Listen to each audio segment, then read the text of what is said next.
HOA Karen ran over my son's lemonade stand. She went to prison. My son, Elijah, is 10 years old. He has the kind of smile that can light up a room and a heart that is too big for this world. He had been begging me for months to let him set up a lemonade stand. He wanted to save up for a new telescope because he wants to be an astrophysicist. We live in the Gables, a neighborhood that prides itself on being family-friendly, provided your family looks a certain way. I'm Marcus, a criminal defense attorney and a black man who knows exactly what kind of microaggressions hide behind the smiles of suburban soccer moms.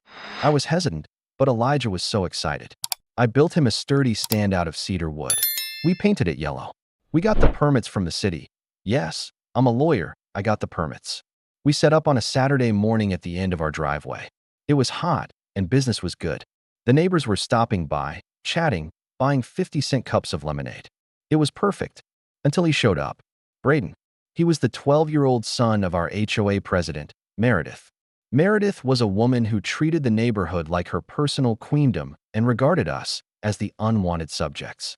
Braden rode up on his electric scooter, looked at the sign, and sneered. "Give me a cup," he demanded, not reaching for his pockets. Elijah smiled, ever the professional. "That'll be 50 cents, please." Braden laughed. "My mom is the president. We don't pay for stuff in this neighborhood. Give it to me." Elijah, bless his heart, stuck to his guns. "Sorry, I'm saving for a telescope. I can't give it away." Braden kicked the stand. "You're stupid," he spat. "And you don't belong here anyway." He rode off to get his mother. I was watching from the garage, ready to intervene, but Elijah handled it. Or so I thought. 10 minutes later, I heard the roar of an engine. A white Cadillac Escalade came tearing down the street. It didn't slow down. It swerved toward the curb. I saw Meredith behind the wheel.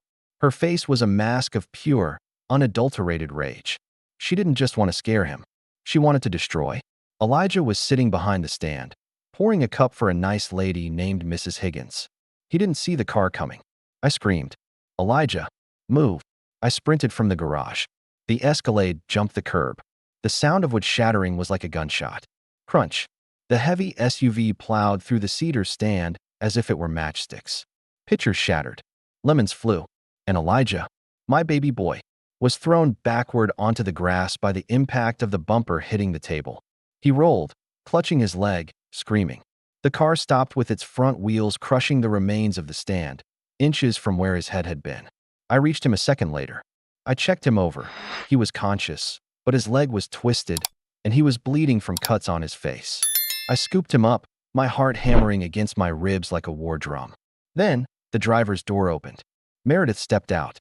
She wasn't horrified. She wasn't rushing to help. She was furious.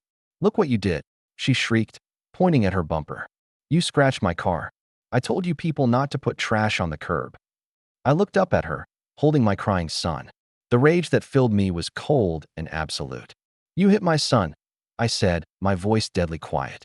"You drove your car onto the sidewalk and hit my child. He shouldn't have been there." She yelled, waving a hand dismissively at Elijah's pain. "My son told me he was being rude. He refused to serve a resident. That is discrimination. And this stand is an unapproved structure. It's a violation of Article 4. I was removing a violation. You ran over a child because he wouldn't give your brat free lemonade?" I asked, standing up, shifting Elijah to my hip. Mrs. Higgins, the neighbor, was already on the phone with 911, screaming at the operator. "He was disrespectful." Meredith screeched. "You teach them to be disrespectful. You think you can take over our neighborhood with your street peddling. It's ghetto. I did what I had to do to maintain standards." She looked at the wreckage. "And you're paying for my paint job. Do you know who I am? I'm the HOA president. And I said, stepping closer to her, am a criminal defense attorney. And you just committed vehicular assault, reckless endangerment, and injury to a child. Intentionally." Her eyes flickered with the first hint of doubt. "It was an accident." The sun was in my eyes. "I heard you rev the engine," Mrs. Higgins shouted from the lawn. "You aimed for him. I saw you." "Shut up, Brenda." Meredith snapped. "You're always siding with them." The sirens wailed in the distance. Meredith crossed her arms. "The police will understand. I'm enforcing the bylaws. A lemonade stand is a commercial enterprise. It's illegal." The police arrived. For cruisers. An ambulance. The paramedics took Elijah immediately. I refused to leave his side until they stabilized his leg. A fracture. Thank God, not a break. Then I turned to the officers. Sergeant Miller was there. He knew Meredith. Everyone knew Meredith. He looked at the tire tracks on the grass. He looked at the crushed wood. He looked at the weeping child in the ambulance. And he looked at Meredith, who was currently trying to buff a scratch out of her bumper with a tissue. "Ma'am," Miller said, "did you drive your vehicle into this stand?" I was making a point. She huffed. "He refused service to my son. That's a civil rights violation. And the stand is illegal. You ran over a 10-year-old. Miller said, his voice flat. "He's fine." She waved a hand. "He's crying to get attention. It's what they do. They always play the victim." Miller looked at me. I didn't have to say a word. My face said it all. "Meredith," Miller said. "Turn around." "What?" "You are under arrest." "For what?" "Enforcing the rules." "For assault with a deadly weapon," Miller said, clicking the cuffs on. "Aggravated battery, child endangerment, and felony criminal mischief." Meredith went ballistic. "You can't arrest me. I'm a white woman. He's the criminal. He's running an illegal business. My husband is a judge." "Your husband is a traffic court magistrate," Miller corrected her. "And he's not going to be able to fix this." They hauled her away screaming that she was being persecuted. The aftermath was a masterclass in legal destruction. I didn't just press charges. I went nuclear. I sued her for the medical bills, for the trauma to my son, for the destruction of property.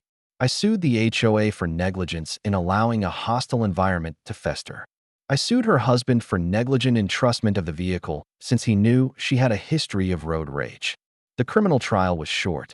The dashcam footage from Mrs. Higgins' Tesla across the street showed Meredith accelerating. It showed intent. The jury, a diverse group of 12 peers, didn't buy her HOA enforcement defense. They saw a racist woman trying to kill a black child over 50 cents. She was convicted of aggravated assault and sentenced to 5 years in state prison. She lost her law license. She was a paralegal, actually, but claimed to be a lawyer. She lost her house. Her husband divorced her before the sentencing to try and save his own assets, but I got most of them in the civil judgment anyway. We settled for $2.5 million. Elijah got his telescope.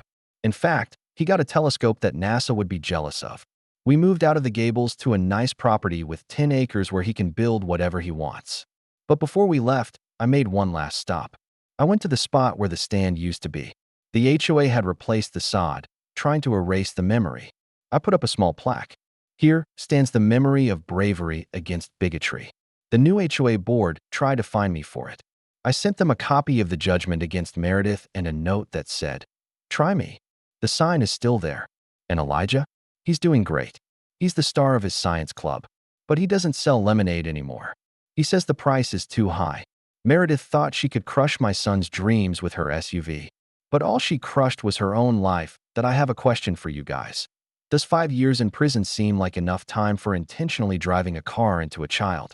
Or should the judge have thrown away the key? Let me know in the comments below.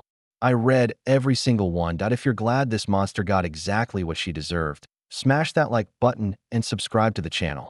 And hold on to your seats for the next story.